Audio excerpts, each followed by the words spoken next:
এই মুহূর্তে জামাতকে খুব বড় প্রয়োজন।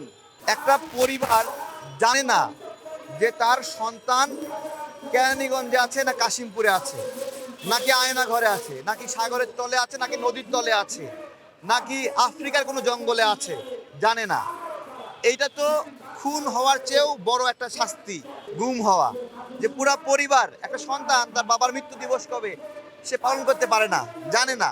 এই গুমের বিষয়ে আন্তর্জাতিক সংগঠনগুলো যে তালিকা চেয়েছে এবং যে তালিকা দিয়েছে, সরকার যদি গুমে জড়িত না হয় তাহলে তাদের উচিত এই তালিকা অনুযায়ী মানুষগুলোকে খুঁজে বের করা। আমার কষ্ট লেগেছে, কিছু পুলিশ একজন গুম হওয়া পরিবারে কিছু ত্রাণ দিতে গিয়েছিল, সহযোগিতা দিতে গিয়েছিল, গিয়ে তাদের সঙ্গে ছবি তুলেছে। গুম হওয়া ব্যক্তির স্ত্রীর সঙ্গে ছবি তুলেছে, সঙ্গে মেয়ে ছিল। সেই ছবিকে প্রচার করেছে যে পতিতাবৃত্তি করতে গিয়ে বিএনপির অমুক নেতা ধরা খেয়েছে। এরকম গুম হওয়া ব্যক্তিদের নিয়ে এরকম নোংরা কাজ তারা করছে, তাহলে তাদের অপরাধ কোন পর্যায়ে গেছে? যদি এরকম হতো যে মাদক ব্যবসায়ী 100 জনকে গুম করেছে, তাহলে বাংলাদেশের মানুষ মিষ্টি বিতরণ করত। যদি এরকম হতো 10টা খুনের আসামিকে গুম করে ফেলেছে, তারা নাই আর গুম করার যে বিষয়টি, এটার ক্ষতিগ্রস্ত শুধুমাত্র রাজনৈতিক ব্যক্তিত্বরা। আজকে রাজনীতির যে সংকট, এই সংকটে এই যে গুমের সঙ্গে জড়িত যারা গুম করতে যায়, এদেরকে, এরা যদি নিজের পরিচয় প্রকাশ না করে তাহলে এদেরকে প্রতিহত করা উচিত। এরা ডিবি, এসবি, এনএসআই না পুলিশ, যদি এই পরিচয় ছাড়া যায় প্রতিহত করা উচিত। যে কালো গ্লাসের গাড়ি নিয়ে গুম করতে যাবে, তারা যদি পরিচয় প্রকাশ না করে যে আমরা অমুক বাহিনীর অমুক জায়গায় নিচ্ছি, ডিরেক্ট ওই কালো গাড়ি ভেঙে দেওয়া উচিত। এবং যে সকল বিএনপি নেতাকর্মীদের বাসভবনে হামলা হচ্ছে, কারা হামলা করছে সিসি ক্যামেরা ফুটেজ দেখে তাদেরকে শান্তিতে থাকা উচিত না। যারা হামলা করছে তাদের বাড়িতেও একইভাবে হামলা করা উচিত।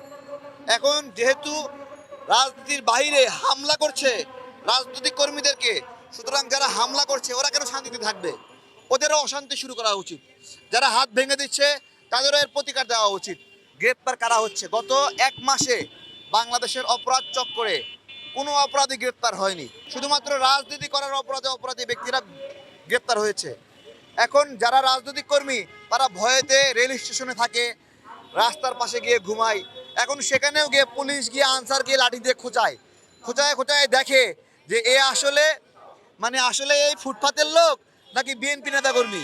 কারণ ফুটপাতের লোক দেখলে বোঝা যায়, বিএনপি নেতাকর্মী বোঝা যায়। এইভাবে বিরোধী দলের উপর নিপীড়ন চলছে। ইনশাল্লাহ আলো আসবে, ভালো সময় আসবে।